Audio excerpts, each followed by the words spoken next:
سب سے پہلے میں ثنا بلوچ کی توجہ دلا اس نوٹس کی مکمل حمایت کرتا ہوں کہ حالیہ دنوں میں جو خاران میں دلخراش واقعہ رونما ہوا اس میں حاجی ثناء اللہ کے گھر پہ چھاپے کے ساتھ ساتھ اس کے 2 نوجوان بیٹوں کو شہید کیا گیا اور ایک بیٹے کو ساتھ اغوا کیا گیا اور اسے مسنگ ہے آج۔ جناب، بلوچستان کی تاریخ کو دیکھیں کہ اس میں ہمارے شہداء کی ایک لمبی لسٹ ہے۔ اس کے ساتھ ساتھ میں زیارت واقعہ کی بھی مذمت کرتا ہوں کہ زیارت میں جو واقعہ رونما ہوا اور اس کے بعد جو وہاں پہ 9 بندوں کو شہید کر کے جو مسنگ تھے یا اس میں جو بندے جن کی FIR بھی ہے ان کو شہید کر کے ویرانوں میں پھینکا گیا، ان کی بھی میں شدید الفاظ میں مذمت کرتا ہوں۔ جناب چیئرمین، اسپیکر صاحب،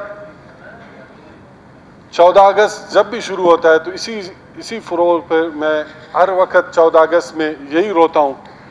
کہ جب بھی 14 اگست شروع ہوتا ہے تو سریاب کے علاقے خصوصاً پورے بلوچستان اور سریاب میں چادر اور چاردیوالی کی تقدس کی پامالی ہوتی ہے۔ رات بھی ہمارے کئی علاقوں میں مختلف گھروں پہ چھاپے ہوئے ہیں، معززین کے گھروں پہ۔ تو میں پچھلے اتوار کے آپ اگست کا مہینہ اٹھائے، اس میں بھی میرے اسپیچ آپ کو ملے گا کہ سریاب کے علاقے میں، ادے کے علاقے میں، پورے کوئٹہ جہاں بھی ہمارے بلوچ آبادیاں ہیں وہاں پہ چادر اور چاردیواری کی تقدس کی پامالی ہوتی ہے، تو میں اس فلور سے ان کی مذمت بھی کرتا ہوں۔ جناب، مستنگ میں جو واقعہ ہوا ہمارے کرسچن بھائیوں پہ، اس کی بھی میں اپنی طرف سے، پارٹی کی طرف سے ان کی شدید الفاظ میں مذمت کرتا ہوں، اس لواحقین کی کہ جس پر وہ ان کے ایک بندہ شہید ہوا اور 2 کمسن بچے اس میں زخمی بھی ہوئی۔ تو ہمارے معاشرے میں اس چیز کی اجازت نہیں ہے کہ ہم اپنے ان بھائیوں پر ہاتھ اٹھائیں یا ان کو ہم قتل کریں، کیونکہ ہمارے اسلام نے بھی اس چیز کی اجازت نہیں دی ہے، اور ہمارے بلوچ معاشرہ ہو، پشتون معاشرہ ہو، ہمارے جتنے بھی یہاں قومیں بستی ہیں، ہمارے یہاں یہ رواج نہیں ہے کہ ہم اپنے ان بھائیوں پر ہاتھ اٹھائیں جو ہمارے یہاں ہمارے اس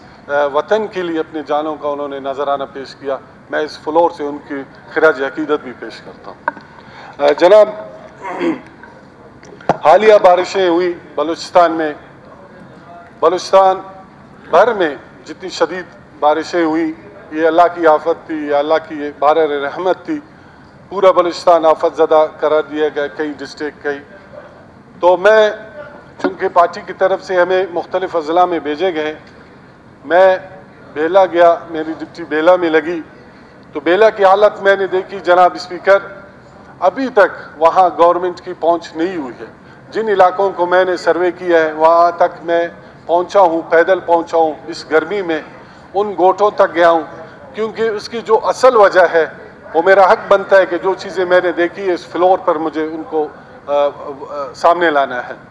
جو ورلڈ بینک نے ایک پانی تقسیم کی پروجیکٹ وہاں شروع کی تھی جناب اسپیکر، وہ پانی تقسیم میرا خیال اگر یہاں سے ایک کمیٹی بنے اس پروجیکٹ کو دیکھنے کے لیے، وہ ایریگیشن کے توسط سے ہوا ہے یا کسی اور محکمے کے، ان کا اور یہاں سے اسمبلی ممبران کا، کہ اس کو کس دانستہ طور پہ اس کو بنایا گیا ہے یا ڈیزائن کیا گیا ہے، وہ پورا علاقہ اسی کی وجہ سے بیلے ڈسٹرکٹ کو انہوں نے لے ڈوبا، کیونکہ صدیوں سے آباد وہاں ایسے گوٹ تھے 50 سال یا 100 سال سے، ان کو اس غلط پالیسی کی وجہ سے وہ پورا جو گوٹ تھے یا وہاں دیہات تھے وہ اجڑ گئے، کیونکہ وہ جو ٹنلز یا وہ پلز انہوں نے جو پانی تقسیم کے لیے بنایا تھا جناب اسپیکر، وہ چوک ہونے کی وجہ سے، کیونکہ اتنا بڑا ریلا آیا، اس میں جو زمینوں کی کٹائی ہوئی، اس میں جو درخت جو گر کر آ گئے یہاں پہ، جو اس کی ٹنل چوک ہونے کی وجہ سے، فرض کرو 1,20,000 کیوسک کی وہ ڈیزائن تھی، مگر اس میں 2.5 لاکھ سے 3 لاکھ کیوسک پانی بیک وقت آنے کی وجہ سے وہ پانی تقسیم ٹوٹ جانے کی وجہ سے پورے بیلے علاقہ، اس میں وندر ہے، اس میں اتل ہے، اس میں ہمارے بیلا ڈسٹرکٹ جتنے بھی یہاں آبادی تھی، وہ لوگوں کے ذریعہ معاش جو بھی تھی، زمینداری تھی، اس میں مویشی تھی، مال سب بہہ کر لے کے، اس میں ایک چیز کی میں یہاں نشاندہی کروں جو وہاں کپاس کی جو فصل ہے اس کے چننے کے لیے جو باہر سے سندھ سے ہمارے لوگ جو آتے ہیں آری، ان بیچاروں کا زیادہ جانی نقصان ہوا ہے۔ ابھی تک وہاں جو لاکڑا کا ایریا ہے جناب، اس میں پیدل پہنچا ہوں، میں وہاں راستہ بنا کر کس طریقے سے میں پہنچا ہوں وہاں تک، ابھی تک حکومت نام کی ابھی تک چیز وہاں نہیں پہنچی ہے۔ تو وہاں ان کی حالت میں نے دیکھی، جتنی بازار تھے یا 20-30 دکان تھے، 15واں دن ہے یا 13واں دن ہے، وہاں تک ابھی تک رسد نہیں پہنچی ہے۔ تو میں نے ڈی سی صاحب سے میٹنگ کی، ڈی سی صاحب نے رپورٹ دی کہ اتنا بڑا نقصان ہوا ہے۔ وہاں پر مجھے پورے بیلے ڈسٹرکٹ کے لیے پی ڈی ایم اے کی طرف سے 200 خیموں کا انہوں نے کہا ہے، ابھی تک نہیں پہنچا ہے۔ تو میں سہوان کی توسط سے اس کی مذمت بھی کرتا ہوں کہ پی ڈی ایم اے اتنا بڑا ادارہ اور پی ایس ڈی پی میں اس کے لیے اتنا بڑا فنڈ، مگر وہاں لوگ بے یار و مددگار بیٹھے ہیں، وہاں ابھی تک لوگوں کو ریسکیو نہیں ہوئے۔ جناب اسپیکر، بلوچستان کے ایسے علاقے ہیں کہ وہاں پر ابھی تک پی ڈی ایم اے کی پہنچ نہیں ہوئے، این ڈی ایم اے وہ بھی ایک صفت ہاتھی کی طرح بلوچستان میں کہیں بھی نظر نہیں آیا۔ وزیر اعظم کی وہاں پہ آنے کی اطلاع تھی، 2 دن 3 دن ہم نے ویٹ کی، ویدر کی وجہ سے انہوں نے بہانہ بنا کر وہاں ابھی تک وزیر اعظم بھی نہیں پہنچ سکے ہیں۔ تو میں جلمکسی ایسا دیکھ لے، ہمارے پشتو بھائیوں کے علاقے دیکھ لے، پشین ہے، چمن ہے یا ترزی ہے، لورلائی ہے۔ جناب چیئرمین، اگر ہم ان کے لیے بات نہیں کریں، وہاں ایک ڈی سی پورے ڈسٹرکٹ کو کور نہیں کر سکتا ہے، جس کی 400-500 کلومیٹر اگر ایریا ہے، ایک ڈی سی اپنی گاڑی میں وہاں سفر نہیں کر سکتا۔ وہاں ایلی جو واقعہ ہوا تھا اس کی بھی میں ان شہداء کو بھی خراج تعظیم پیش کرتا ہوں، مگر ایلی بند ہونے کی وجہ سے وہاں ابھی تک ریسکیو نہیں ہو رہے لوگ۔ ایک جانی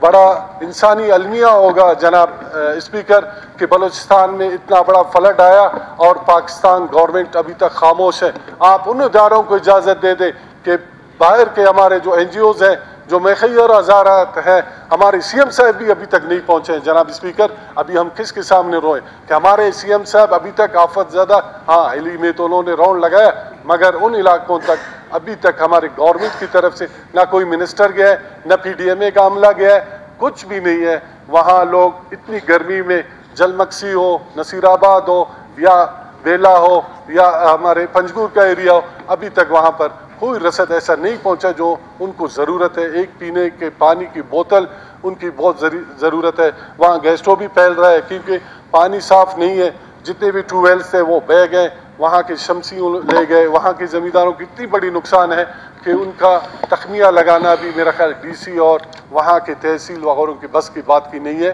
اس پر جنگی بنیادوں پر یہاں سے ایک کمیشن بنائے یا جو ایک یا اسمبلی کی ایک ایسی نمائندگی وہاں بھیجے تاکہ وہ اپنے آنکھوں سے دیکھ کر آپ کو رپورٹ دے دیں۔ شکریہ۔ شکریہ احمد نواز بلوچ صاحب جی۔